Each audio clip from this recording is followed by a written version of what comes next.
Well, what's going on, everybody? Aussie FG here, bringing you some little bit of well, I guess Mish spec DIY stuff, as someone once commented before. So I've always wanted to have this plate of the bumper here, the boot, sorry.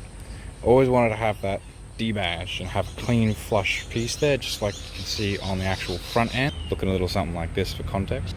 And to achieve something like that, I've got to manage to pull out the badge, clean up the entire surface of where the badge actually protrudes, so that's all of this protrusion down here and the actual lower part here. And I'm actually going to see about removing the badge and shaving all that down. I actually have some more paint that I specifically used for this not long ago, so I've got a little bit left over, so I can actually touch it back up once I've finished it. But today we're going to start seeing what I can do with just some tools laying around to try and clean it up as best possible. So you're probably wondering why I have this. This is just an old cutting knife I got with some vinyl wrap stuff.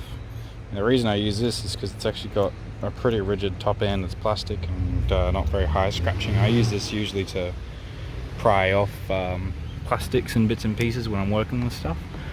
So right now I'm trying to see if I can use this to pry this up. I'll let you guys know how well that works out. I got it. Probably should have used a hairdryer or a heat gun for this. That's pretty hectic. Right. So I guess we've got a fair bit of work ahead of us. I guess to my luck though, there's actually paint already under here. Although apparently I've got to put out some holes. So we've got some clear straight through holes under here. Alright. Well, with that out of the way, time to take it off.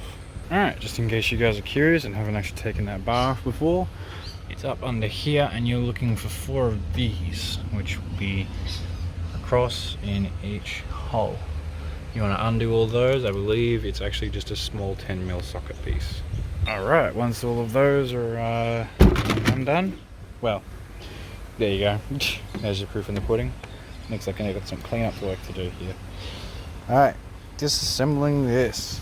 So you got light pieces on each, which actually just clip in at the bottoms.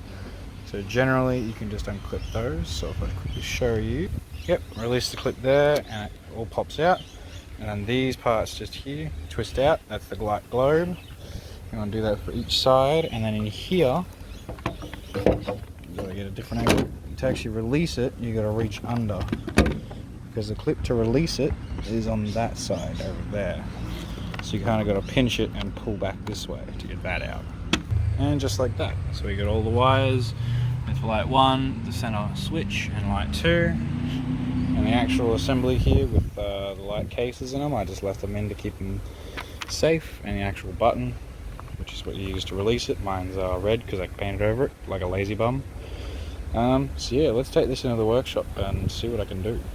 Okay, just quickly looking at it, we can see here that there's actually the entire shape of that front plate comes through here, except for this bottom piece just down the bottom here. So without fail, you can actually see the seam line where the whole plastic just has it as an extra. So I'll be able to chop all of that off. I can shave this edging around the outside here down. But when it comes to this part here, I might have to get a bit creative, because that's just not going to quite, pardon me, be able to just cut off. So, yeah, I guess for the moment, that's a bit of a teaser for what's going to come. Stay tuned, part 2 will be out tomorrow. Me hopefully cutting this down and getting it right.